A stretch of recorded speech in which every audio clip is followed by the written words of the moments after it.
وسيق الذين اتقوا ربهم إلى الجنة زمرا حتى إذا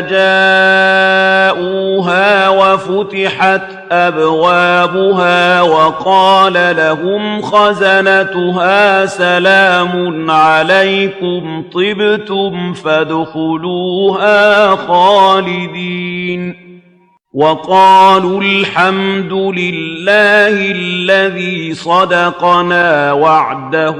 وأورثنا الأرض نتبوأ من الجنة حيث نشاء فنعم أجر العاملين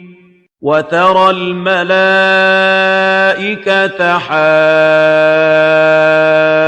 حافين من حول العرش